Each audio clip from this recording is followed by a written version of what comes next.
That's right. That's right. Officially back live from Fayettenam. The one and only Paul Masson. I was having some issues earlier. Apparently, my audio wasn't working. Hopefully, it's working now. Let's check. Let's check. We gotta check. We gotta make sure this audio is working. Like, yeah, definitely see green lights moving. Audio is working. Audio is working. Been a long 2 weeks. Been off for 2 weeks. From the podcast. Was moving to a new location. That's what happens when you're off 2 weeks, man. Technical difficulties. You come back and you're not totally on point, man. Not totally on point. A lot of shit happened in 2 weeks. A lot of shit happened in 2 weeks. Let's go over some of the things that's happened in 2 weeks. Rest in peace to DJ Clark Kent. He passed away. Quincy Jones just passed away. Lil Durk arrested, murder for hire charges. Trump's new president again. Kendrick gets 5 Grammy nominations for Not Like Us. Apple Music plans to shut down iTunes. Tyler the Creator, 200,000 sold, I think, the first week. I want to start with DJ Clark Kent passing. Very significant guy in hip hop. Produced Jay-Z's Brooklyn's Finest, Coming to Age, and Cashmere Thoughts on A Reasonable Doubt. Supposedly he's credited for introducing Jay-Z to Dame Dash. There's that. Produced Notorious Big Sky's the Limit on a 10 times platinum album. Life After Death, produced from Mariah Carey, Junior Mafia, Kanye West, Lil Pump, I Love It track, Players Anthem, Junior Mafia, and definitely a significant person in hip hop. Rest in peace to DJ Clark Kent. Quincy Jones, man,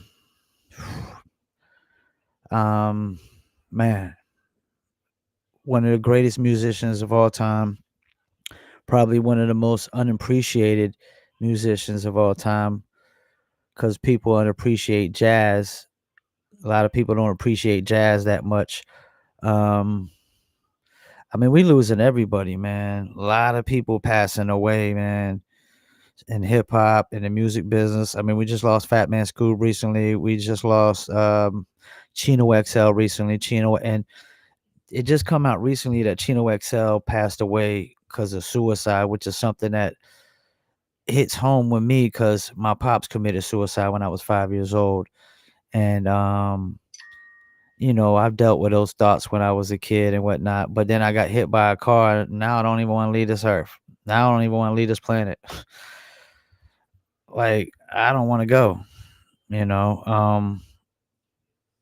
Lil Durk getting arrested for murder for hire charges. It ain't looking good. It ain't looking good when you get arrested for murder for hire charges and allegedly fleeing the country. Not looking good for Lil Durk. I don't want to stay on that too much, but it's not looking good for Lil Durk. Kendrick gets 5 Grammy nominations for Not Like Us.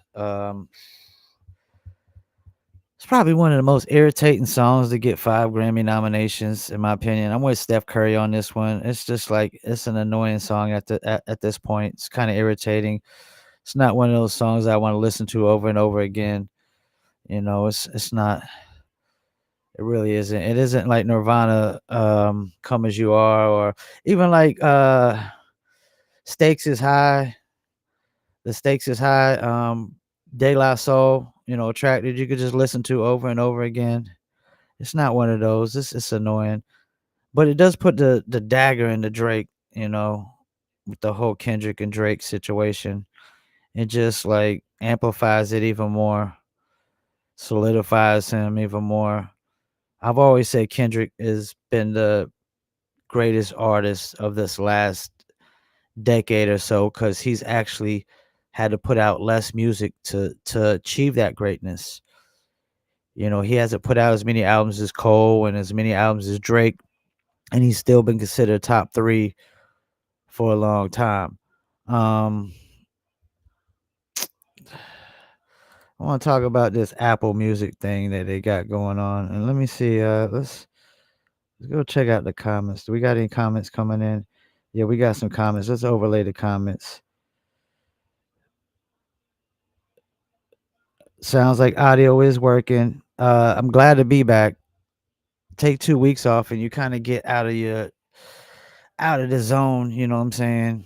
Out of the rhythm. So I gotta get back into things, gotta get back in the rhythm, back into the field. We're doing music reviews tomorrow at like 2, 3 p.m. probably. So definitely submit your music to livefromfayettenam at gmail.com. I want to talk about this iTunes thing.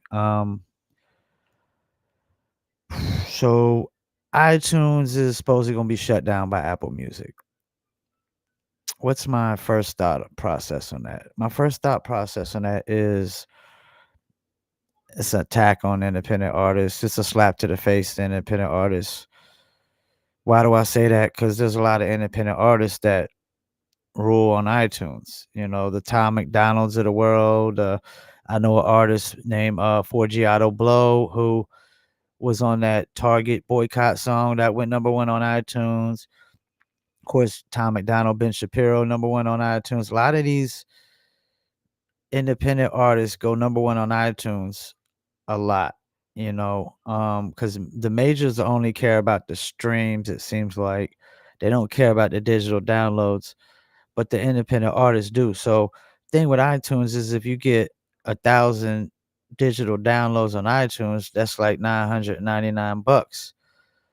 And I'm sure iTunes takes a percentage, but even if they take, $100 off the top of that, that's still like 800 something dollars for 1,000 people listening or downloading your music. But if they go to Apple Music and stream it 1,000 times, that's only $4 and some change. So the fact that Apple basically wants to shut down iTunes, they just basically want you to have to focus on Apple Music streams only and get your $4 per thousand, and then they don't have to pay out all this money for digital downloads no more. You know what I'm saying? And a lot of independent artists will be really fucked with this iTunes thing. It's really an attack on independent artists. It's gonna make independent artists have to focus more on their band camps. Cause now, when you think about it, right now, where do you get digital downloads at? You get them on iTunes. Of course, you could download ringtones still, but digital. But as far as not non ringtones, it's iTunes,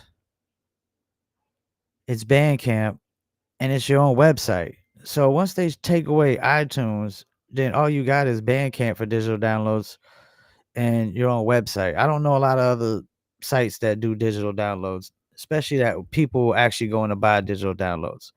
I know a lot of independent artists making money off of their Bandcamps. I've seen people sell albums for $50 on Bandcamp with the pay as you want. You know what I'm saying? Some people might only pay $5 for the album, but some people will pay $50 for the album. That's really how it works. But when they take away digital downloads on iTunes, then they're basically saying they want unsigned and independent artists to only get streams on Apple where they only got to pay you $4 per thousand. They're harder to get because Apple playlisting is pretty much there isn't really a lot of big independent Apple playlisters, whatsoever. And independent artists and unsigned artists don't have access to submit to Apple editorials unless you're paying somebody like Barry Benson, who actually pitches it directly to the Apple editorials because he knows somebody in the building. And like you can't just email nobody on Apple and submit the editorials. It don't just work that way. And they don't got a process like Spotify that allows you to submit to editorials under like Apple Music for Artists. They don't got that either. So yeah, man, artists are gonna have to focus more on their band camps, more on their own website. If not, you're just gonna have your music devalued all through streaming, and that's not good. That's not good at all. You don't, like major labels don't get to dictate what independent artists value their music at or what unsigned artists value their music at. They only get to dictate the mainstream music, the music that's signed under their label. But artists, too many unsigned and independent artists let major labels dictate how you release your music, where you release your music, how much you make off of your music. That's why cat like Ryan Leslie, it's more about his own website. Everything's more exclusive on his website. You know? He sells the albums on his website and pretty much everything on it through his website, and he's got his own text messaging database. Because if I'm not mistaken, he created one of those text messaging apps out there, Superphone, I think, if I'm not mistaken, that a lot of people use. So yeah, man, it's not a good look for unsigned independent artists when iTunes is shut down. Also, I saw this thing where 50 Cent was talking about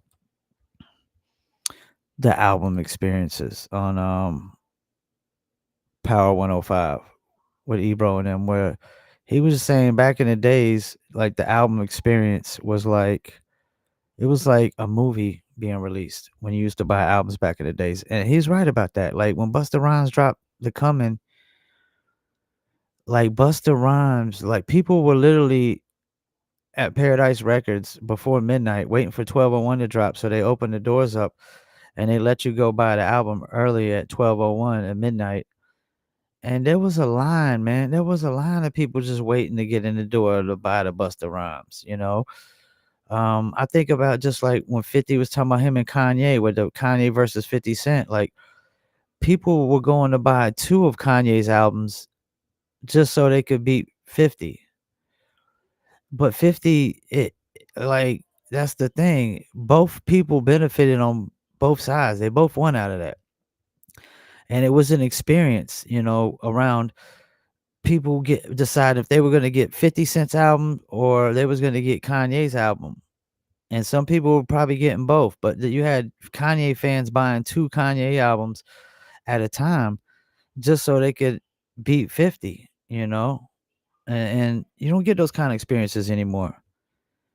You really don't, man. It used to be like a movie was dropping, when some of these albums, like when Rakim's first solo without Eric being Rakim, the anticipation for that was crazy ridiculous. Crazy ridiculous. I'm pretty sure, like, when cats like Nas dropped Illmatic, the probably, you know, people were probably clamoring for what was next. And same thing with Biggie and I think Moment of Truth, Gangstar, people were definitely waiting for the album.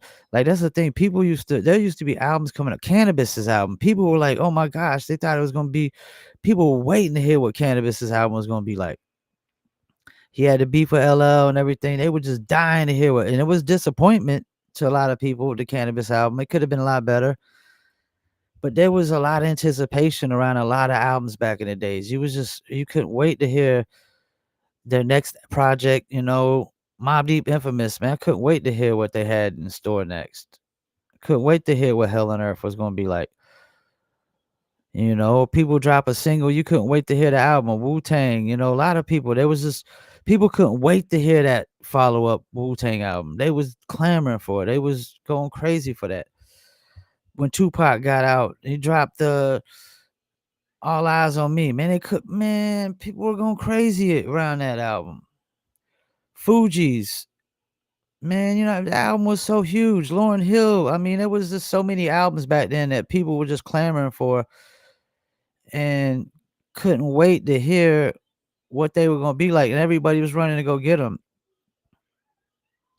It's not that kind of experience no more. Cause even when you do go and get these albums, most of the time they're very disappointing. They're not albums that you would just listen to over and over again, and you're not gonna come back 10 years later and be like, "Oh, it's classic." I think some of these sounds nowadays, and especially rap music, are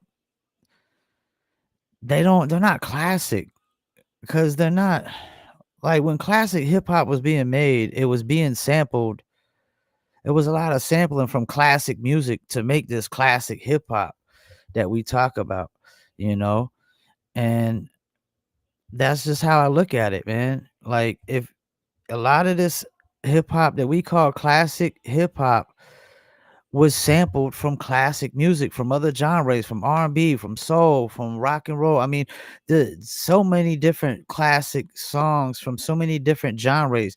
There's no telling with DJ Premier what he was sampling. So the experience definitely is not there. Another thing I saw, Tyler the Creator sells 200,000 in the first week. My first reaction was, now I see why people out here everywhere posting is Tyler the Creator top 5. And so I thought about that. I thought about it. Is Tyler the Creator top 5? I'm gonna say maybe right now that he's selling like 200,000 in the first week, but I'm gonna say he hasn't been. I'm gonna say top 5 in the last 10 years. We know top 3 is evident. Top 3 is it's not music is subjective, but the top 3 is evident in the last decade or so. And that's been Kendrick, Drake, and Cole. That's literally been the top 3, like diehard fan bases that everybody. And if I had to pick 4 and 5, I would probably say Kanye West and probably I, I'm gonna have to go with Future. I'm gonna have to go with Future just to impact the future. Um, I mean, I know numbers do lie on streaming and social media, but every time I see the numbers, man, Future is always up there. He's up there with the Taylor Swifts, the Drakes. Imma have to say Future and Kanye have been, like, 4 and 5 for the last decade or so, as far as just impact on the culture and just, how people view them, and just the numbers in general, so I would say, yeah, Kendrick Cole, Drake, Kanye, and Future, and if I'm wrong, hey, prove me wrong, man, but I know Kanye is huge as hell, man. Kanye is huge as hell. Future is huge as hell. I want to get back to this iTunes thing, man. It's a sad day in the music industry. It's a sad day in the music industry. Music industry is definitely changing sporadically. I think we will see a music industry that could be predominantly AI music here soon. I think we could see that. I wouldn't be shocked. Streaming is going nowhere. Why is streaming going nowhere? Streaming is going nowhere because streaming doesn't allow engagement on streaming. Streaming doesn't allow you to engage with fans by just simply implementing comments on songs. I mean, if one of the streaming platforms, we go to sleep tonight and we wake up tomorrow and one of the streaming platforms just implements comments where people like that have accounts that listen to music can comment on a song, that alone would be a game changer. That'd be a game changer. It'd be a complete game changer. Um, we'll get to really see transparency on this music, like really know like what songs are getting bot plays and what songs are not, what songs are just really being overhyped by the machine and which ones are not. We'll really find out what people really think about these songs. But I'm not gonna stay on too long, man. But this iTunes thing is crazy. It's crazy ridiculous.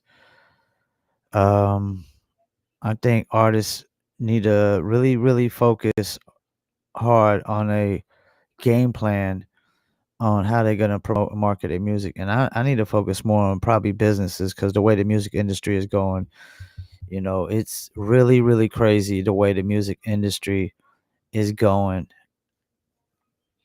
I really feel like they're trying their best to gatekeep distribution again, try to push out all the unsigned artists, a lot of the independent artists that won't get in line. They're really tired of paying out all these micro payments that add up to millions of dollars for them. These thousands and thousands and thousands of dollars of micro payments, which add up to millions for them.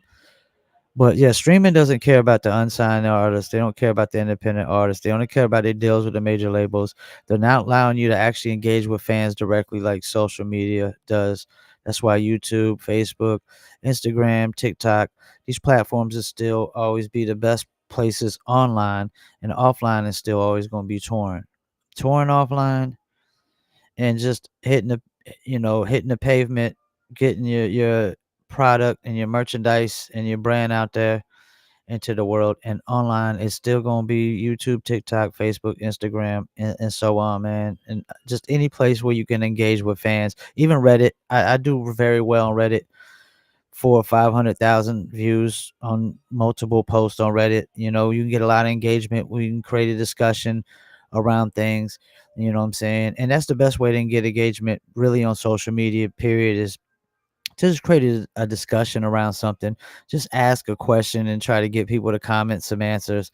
It's really the best way than just posting content and trying to get a certain amount of views by just posting content. Typically, discussions are the best way to go. You know what I'm saying?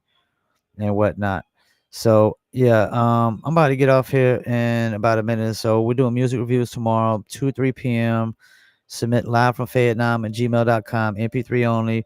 I got probably two. What do you say? Oh, Mark said, or social media company allowing to implement music players on users' pages again, like MySpace. Yeah, I remember the days where your social media, you had that could, I mean, yeah, they don't allow you to do that, implement like just actual auto players and things of that nature. But you still got to have a platform where you can engage regardless.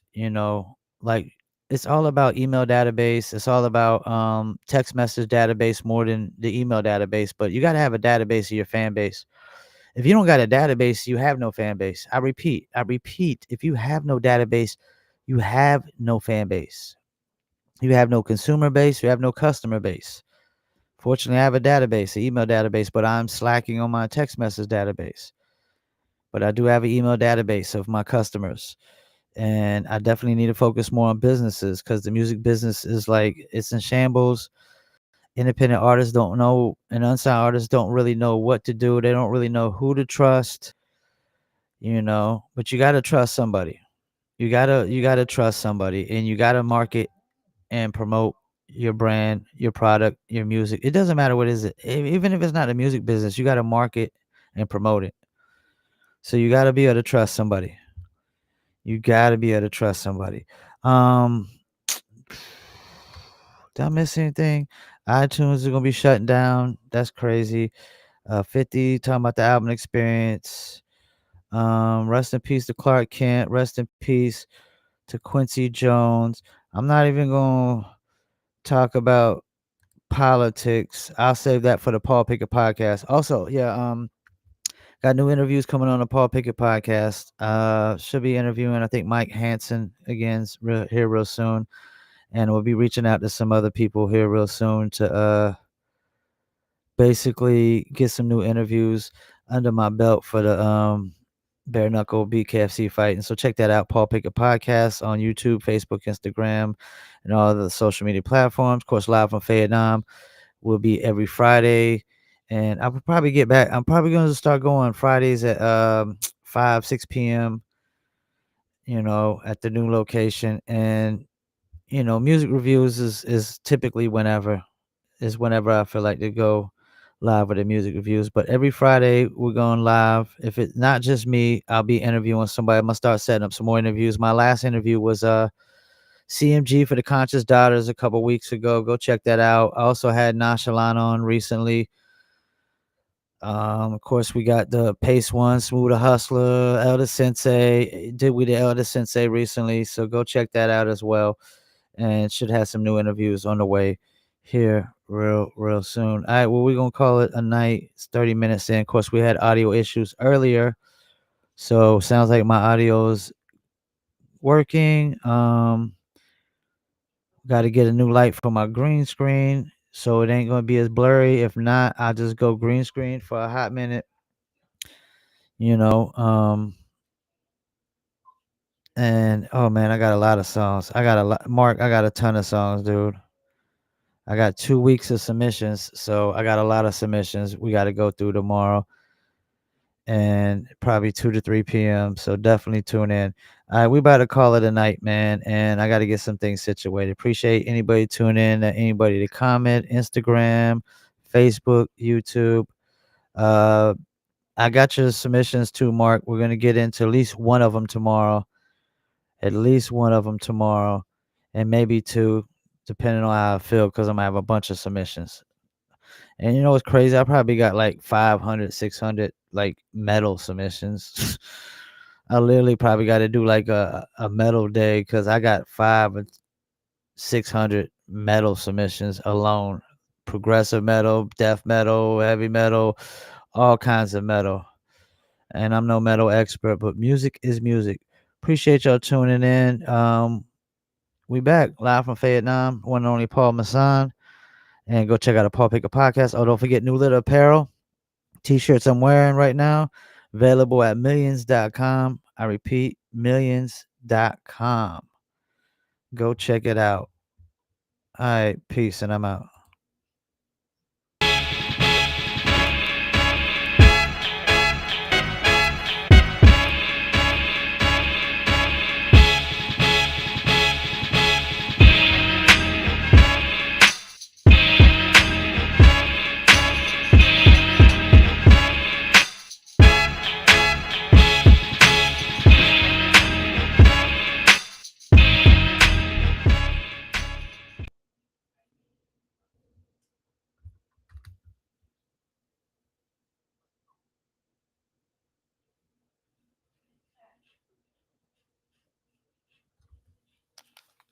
I'm about to take you out, puppy. Hold up.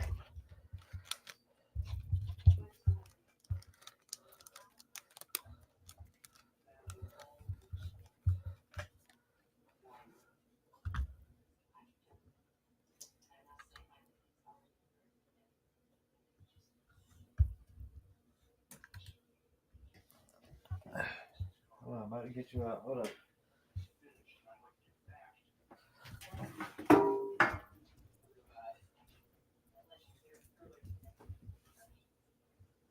Hold up.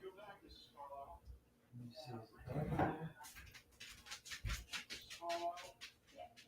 Dark enough out there? What? Get my shoes on.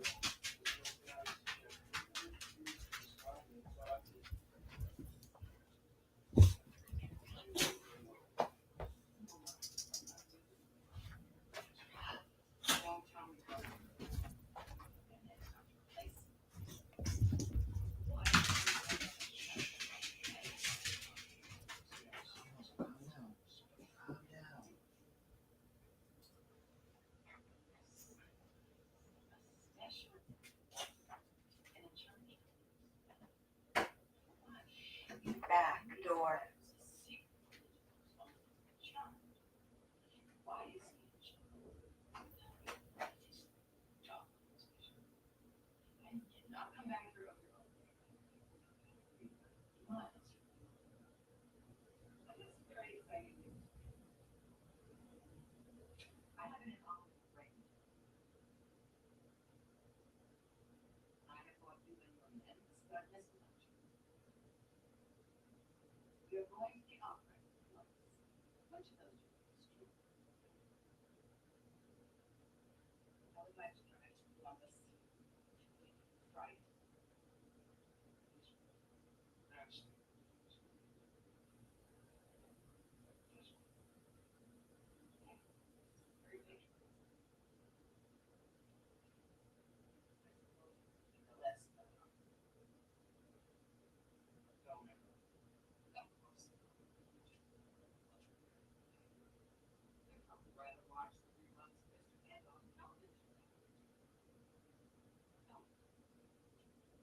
That was a pain in the ass to set up.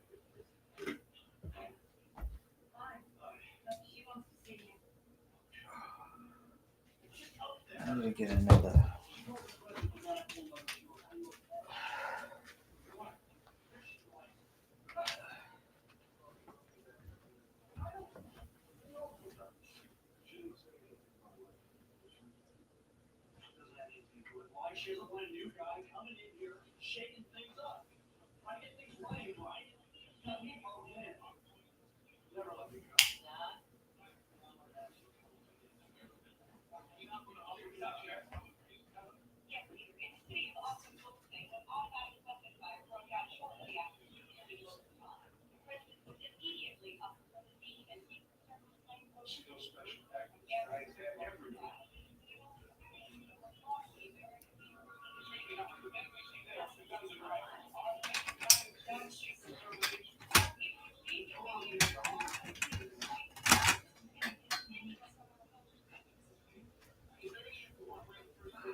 Damn it.